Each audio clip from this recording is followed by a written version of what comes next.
drove here today? Most of you, right? How many of you didn't? Anybody? Couple people. Probably took some public transpo. Very cool. What did I just do? Got an agreement? Engage us? Engage the audience. It's called enrolling the audience, right? I brought you in. So even if you were tired or you're just like, man, you're thinking about something else, brought you in, made you think about it. Or you just saw people raising their hand. How many of you just raised your hand because everybody else was raising their hand? A few of you guys. It happens. It happens. So, I've been to so many networking groups, presentations, I've been to seminars, I've been to meetings in big businesses, and they all have the same thing in common. They're boring. They're boring, or you don't really gain anything from it because people like to talk. Like, I love to talk, as my wife can attest, but I love to share, and I want to make sure that this meeting is incredibly valuable for you. So who's the most important person in the room right now? Everyone else. You guys. Not me. You guys. Because no matter how great my idea is, no matter how amazing anything I have to share is, if you don't take it and share it, it means nothing. Might as well just be giving this presentation in my room, in my bedroom. So this is what I've noticed a lot of presentations look like. They go, oh, me, I'm amazing. I did 30 years of this. I went to this college that you could possibly never attend because you're just not smart enough. My life's amazing, I'll tell you that. I do some amazing things. I'm super rich and successful. I'm awesome. But it wasn't always this amazing. I wasn't always this amazing. I went through a lot of things and a lot of changes, and I overcame them all because I am simply awesome. What did I just do now? Talk about yourself. What did I just do now? Placate. Put the focus on yourself. Put the focus on me, and I elevated myself above you. How much connection am I going to get with you when I'm way up here and you're down here? 0. 0, right? So they do that, then they go to this next slide I actually found online. And say, okay, so my mission. Now I know you guys in the back can't see this, so I'm going to read it for you. So Mount Abu is situated about 22, and then they go through the whole thing, and they say, my mission is this long thing, and so by the time you probably didn't even read it, you're probably already somewhere else. Way more interesting. Then they go, okay, so this is what we're going to cover today. We got a lot of things we're going to get through. How much are you looking forward to this presentation now? You guys are so psyched. If I had a slide counter, maybe I had like 1 out of 300 slides in, you're really into it, because who doesn't like that? I've sat through a few of those where I'm like, man, 80 out of 180? God! How much longer are we going to be here? Can't stand it. So this is what you're thinking. You're like, give me something good. I need something good. But what happens? We go to these presentations, we get bored out of our mind, and then somebody says, hey, do you want to give a presentation? You say, yes. And you build that presentation because you don't know any better. It's all you've ever seen. So you build it, and you know what? PowerPoint actually sets you up for failure because it is designed not by presenters, by engineers. By engineers and programmers. Have you ever met a programmer? How many of you are programmers in here? Nobody wants to out themselves. They're like, no, me. After he just said that. So it's already setting you up for failure. So my goal today is to give you guys just a few basic things that you can do in order to make your presentations better, and then a couple more tactics that you can use within your presentation to make it pop. So I'm going to try to go 2 levels today. I usually don't do that because I don't like to overwhelm you guys, but enjoy. So, give me something good. Give me something good. So this is what you end up with usually. So you give that kind of presentation, everybody's in the, if you guys had a desk in front of you, your head, you just, oh, God, when is this ending? Right? So how do you avoid death by PowerPoint? Or how do you just avoid death in a presentation? one message per slide. Now there's a reason he's on this slide. I'll get to it because everybody's like, why does he put this kid in there? You're probably assuming he's mine. One message per, I say, communication. So if you're talking with somebody, you send an email, one thing, one action that you want somebody to achieve from that one email. A lot of times you send an email and you put like 50 things in there. Hey, did this? Oh, did you check this? By the way, click this link. That's my website. Don't do that. People, they look at them and delete. Delete. I don't want to do all those things. They get through the first thing, they're like, oh, that's reasonable. Then they go through the next 6 things, and they're like, no, I'm not going to do all those things. I don't have that time. So you do one thing. Sometimes I'll send somebody 3 emails, but they all each relate to something different. Could be annoying, but it helps them to focus. So one message. So if you're giving a PowerPoint presentation, one message per slide. And why is that, you think? Retention. Yeah, it ties in with the next thing, which is your working memory. So how many times, this has happened to me, and I don't know if you guys can relate, but I recently just flew in from Florida, and so I was at the airport, and I was on Southwest, so they were like B 30 through 60 or whatever, so I'm walking up there, and or actually if it was a better example would be like United or any of those other ones, you have the seat, so they do it, you walk up to you're in the little way before you get into the plane, you look at it and you're like, okay, cool, I'm in seat, whatever. Then when you get closer, you're like, wait a minute. Okay, yeah. And then as you get closer, oh, wait a minute. You have to constantly keep checking, because that's your working memory, because you can only focus on something so long. And so what ends up happening in a lot of these presentations is people try to do this. They try to put a bunch of text up, and then they try to talk about it. How much are you going to retain? 0. Exactly. Reading plus you saying it, nobody's going to retain anything. How many of you ever watch a movie and then you try to read a book or something at the same time? You ever try to do any of that stuff? Few people? Or you try to multitask, you try to watch something while you do it, because I got to watch this training video, but I also got to send this email. How well does that work? It doesn't work well often. There are some people are amazing and they can pull that off. Not this guy, and some of you might be the same way. And then this one, a lot of people aren't going to like to hear this.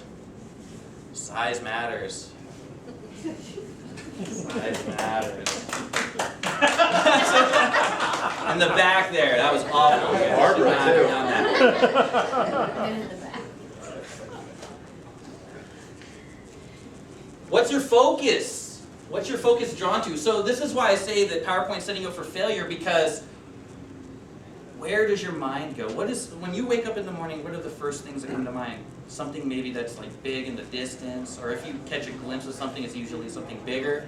And so the header is the biggest thing on the slide typically. When you design a PowerPoint, the header is huge, and then everything else is tiny. So where's everybody's attention drawn to? Header. What's the most important thing on the slide? Small stuff. Smaller stuff, right? So where is their focus generated? A lot of times too, people use these are the bouncing text and the spinning text, and it's pinwheels in there. Who does that? Engineers. People do that, engineer types. People do that because they think, oh, this will be cool because people will be really interested. If you have ADD, you might be fascinated for 5 seconds, and everybody else is going to be dizzy and annoyed. So you pick the focus. So you want to make sure that whatever it is you're focusing on, you put it where it needs to be. You make it bigger. If it's words, if it's a picture, you make it stand out. Use contrast too. Color contrast is a big one. Color contrast is huge. So you can make something pop by changing the color. If I had 4 items on here, they were all the same color, and then one of them I changed the color on it. Where's your attention drawn now? The one where I changed the color, right? Because it's just natural. So you want to direct traffic. So even if you had one of those slides that had all those things, even though I would never recommend that, if you had a lot of things on the slide, how about gray out the stuff you're not talking about and only highlight the thing you are talking about? So at least people can't see this wall of text and be distracted. Everything else is grayed out. There's a contrast now, and then you have the one thing that's lit. Everybody's going to focus on that. Some people might try to read ahead, so you don't want to go too far ahead, but you want to do it that way. Right. So here's here are some ways to create a star moment. So this is the second level. When you have a presentation, you want to give the people in the audience something they'll always remember. Something that when they leave, have you ever gone to a movie and then when you left, you're like, oh man, that was amazing when the guy did, you don't really remember the whole movie, but you remember that one part when that person did that one thing, like, oh, the way they swung that sword or they swung from the rope, and you're just like, ah, that was awesome. Especially when if you have kids or you're dealing with kids, that's what they leave, oh man, that was cool how you did that. Because they remembered that one thing. The movie gave them that one thing to remember. And so there are different ways you can do that. One of them is through a memorable dramatization. One of the most famous examples of this is this. Anybody remember this? Anybody see this presentation? This was the first time they introduced a touch screen. Nobody had ever really even heard of anything like that. And so what he did was he gave this presentation and he talked, but you can only talk for so long before people get bored. They want to see something cool. So he stopped everything and he said, check this out. And he did this and he started scrolling. And it blew everybody away because they had never seen anything like that. So rather than talk about how awesome it was, he showed it, oh yeah, this is really cool, touch screen. He showed them exactly what he was talking about. Another example of this was Bill Gates, who's not really known for his speaking ability, speaking of engineers, was giving a talk about malaria and how it's really an epidemic in certain parts of the world. And then he had a jar of mosquitoes. I think you can tell where this is headed. Put them on the table, and then he opened the jar and he said, good luck, basically, here you go. Let's find a cure. But he gave them something they will always remember. Because the people they'll never forget that. Even malaria. They will never forget that because now they probably have malaria. Oh boy. But now you'll find a cure right at your doorstep. So he brought a third world problem to the doorstep of all these first world folks. The next thing you want to do is do what politicians do. Repeatable sound bites. Repeatable sound bites. In his book about Steve Jobs, Carmen Gallo, a communications expert, talks about this exact thing, and he uses this as the example. Twitter. Why? Because you only get 140 characters. I believe that's accurate. Yeah. That's like, oh, that would be terrible if I F that. So, but you only get such a short span of time. And what do people remember?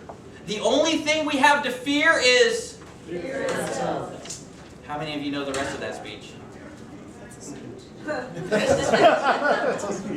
It's a quotable, but that's an inauguration address. And that part comes in the first paragraph of like 5 paragraphs. But we remember that because it's catchy, it's interesting. So when you're thinking about your business, when you're presenting it, you think about your 30-second commercial. People do taglines. Taglines are a way of doing that. It's a repeatable soundbite. It's something that people you can stick it in their head and they'll remember it and then they'll think about you. So you want to do this for your business, and when you give a presentation, you want to have those type of elements in there. You want to, if you have a tagline, you want to stick your tagline throughout the presentation. You want to harp on certain things. Use something that people can then repeat to their friends. Hey, did you know, when you're talking about statistics, hey, did you hear this thing? And then they talk about that statistic. It's a repeatable soundbite. Then this is specifically for PowerPoint, but you can actually do this verbally. You want to use not just visuals, because anybody can use visuals. You want to use evocative visuals. You want to use a visual that makes somebody feel something. Does anybody feel something right now just looking at that? Yes. Some people are like, ooh, I would never do that, that's scary. Yes. Some people are like, that's awesome, man, where's that at? You want to give people something, and if you're trying to prove a point, you really want to hammer it home with visuals. So I have an example. So if I were to tell you this, I'll say, a tin can entered the ocean in 1986, still decomposing. 2036, you're like, wow, that's great. Oh, fantastic. But then if I were to show you this, it's a little more meaningful then, right? How about this example? Assuming it'll go.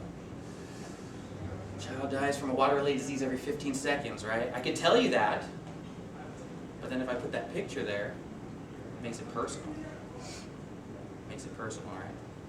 And there's certain things with pictures. There's certain ways you have to position it. If you have people in them, there's certain rules to where the people go and how they face and all these things. It's something that I cover in a lot of my programs. I won't cover it here, but you just, if you use the pictures and you use them in the right way, you can evoke certain emotions depending on what you're trying to get across. Now, a lot of you, you're not like selling depression, so you wouldn't do this per se.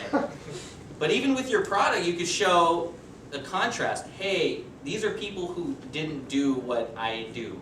They didn't do what I can help provide you with, and this is the result. And you show the result. We had somebody that went to a networking group that I ran, that Barbara talked about, that she used to carry this thing of fat around. It was just a plastic thing of fat, and it was just nasty to look at. And people were like, "What is that?" "That's what's in your body right now." And it would freak people out, and they would hire her just based off of that, because it was just gross. They're like, "Oh, that's in my body right now. That's in your body right now." How many people remember the old smoking when they showed the lung? Anybody remember seeing that? A few of you? I remember seeing that. They used to bring that to school. I was like, "Oh, what the hell?" That's what happens when you smoke. How accurate is it? I don't know, but it really scars you mentally. And then probably the most important thing you can do, tell a story. How many of you are familiar with stories? All right, everybody pretty much. Because you watch movies, they're interesting. You read books. Some people read books. A lot of people don't read books anymore. So you want to tell a story. And you want your story to relate. So a lot of people, when they start their presentations, they talk about themselves, and then they have this long story about themselves, but it's not necessarily, it's just related to how they're awesome now when they weren't. And then they try to connect that to what they're talking about, and you could be as awesome as me if you do these things that I do. Right? And you're like, "Oh, that's great." But if I instead saved my story for a time that was a poignant time, when I was going to share something deep, emotional, and then I share, this is the story, this happened to me, and then I connect with you on a deeper level, it's a lot more effective than just blurting it out in the beginning, and then you're like, "Oh, okay, cool, and then do this thing." Because if I start talking about this thing, but oh my God, but this thing happened. I shared a story in Toastmasters. I was talking about taking risks. But I started with somebody that was depressed. I was driving on the bridge in Coronado, and I used to work for Google at the time, and I was going to do some stuff for them on Coronado. And this car cut me off and stopped on the bridge. I didn't think about it. I just drove on. Turned out it was a lady who had been going through a lot of things in her life. So she got up on the ledge of the bridge. And she stood there with her hand on the light pole, staring over the edge. And I thought to myself, what would bring people to that point in their life? And then I thought about my own life and the things, being an entrepreneur, as many of you can attest to, is a very risky thing. And sometimes you feel like you're on a ledge, like you're just one step away from everything falling apart. But that's what risk is taking that leap, right? You got to have faith in your abilities and belief. You take a leap. And then everything's all right. Most times. If you really believe, if you really work hard, you can succeed, right? Now, she ended up not jumping. Luckily, they brought her back down. But in my speech, I ended by saying, but I encourage people to take that leap, a leap of faith, not in the sense that she was doing, but a leap of faith for yourself. And not be afraid. You see that fear in front of you. Don't let it beat you. Take that leap. And I connected it. And can you see how much more powerful that has the potential of being? And you each have stories in your life. You may not have thought about it, but if you go back and you think of things in your life, there are certain things you can attach to what you're doing now. And maybe why you even got into what you do now. That can really resonate with people in an audience and make them more receptive to your idea. So the same thing now, but if I was going to tell you this thing, but then I shared a story about the kid in the picture, it would connect a little more. Because we were thinking we're all creatures and we're all selfish. That's how you survive. The strong survive. People are selfish by nature. That's how we all came up. That's how it happens.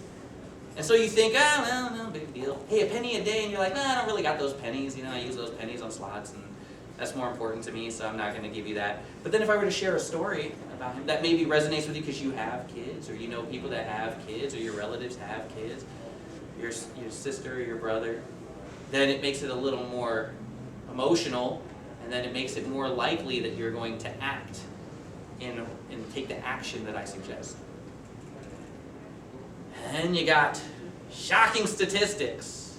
Shocking statistics. I'm going to keep using the same example. I have the same example. But shocking statistics. One thing I like to tell people, I tell speakers this all the time because I believe it to be true, because I've been on both sides of this thing.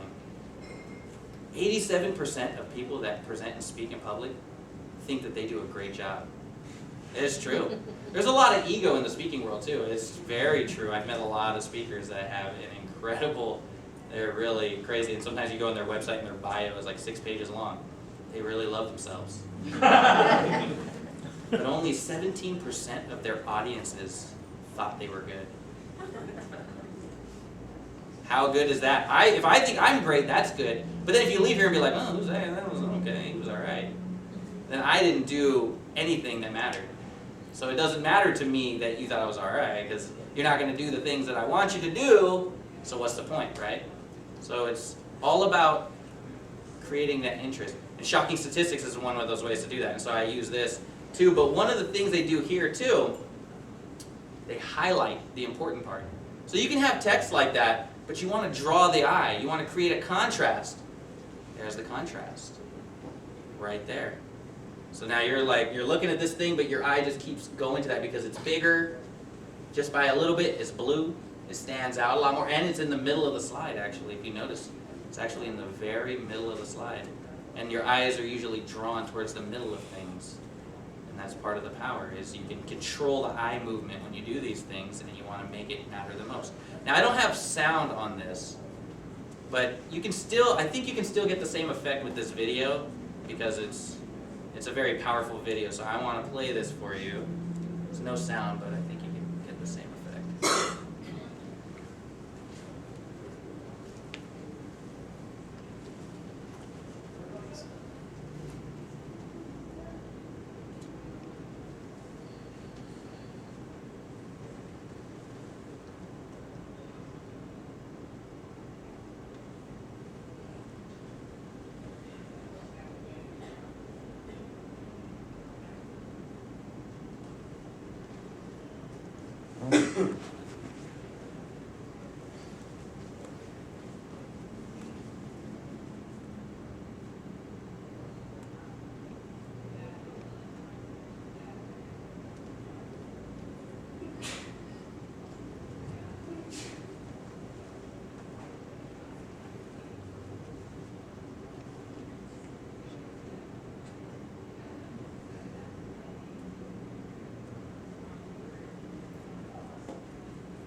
So I want to leave you with this, is that every time you're in front of people, every time you're in front of an audience, no matter what you think about what you're doing, it might just be offhanded, it might be about your business, it can matter to somebody. I always tell people that. People don't believe it. It's a bunch of motivational mumbo jumbo, because I don't believe in that stuff. But I truly believe that you guys have stories in you. You have things in you that you can share with people that can make a difference. You can give a presentation to a room full of 50 people and change just one life. And just move them ever closer to something important. I just want to share one more story too. This is how things can change. My cousin was actually she was at a restaurant. And she was waiting in line and she was behind this lady, and the lady was getting in an argument with the staff because she couldn't pay her bill. Her card was declined, she had all these problems. And so my cousin just offhandedly was, here's $20. It's nothing to me. You know, she was in college at the time. She said, here's 20 bucks, I'll take care of it, and then she paid for her meal and left. She saw that lady a week later. She said, after you did that, I took care of myself, I got a job, I did this, I was able to do these things. And it was all because of your kindness, because you started the ball. And so even though you might be doing something that you don't think might relate in any way significantly to somebody, it can. I just want you guys to let you know that the words are powerful. And if you use the steps that I taught you here today, that I shared with you, you can elevate your power. You can elevate the way that you can affect people. Because there might be somebody sitting in an audience that you teach that wants to do what you do, that will change their life and their family's life. And so take these steps to avoid being like everybody else. Create something amazing. Because you can. Thank you.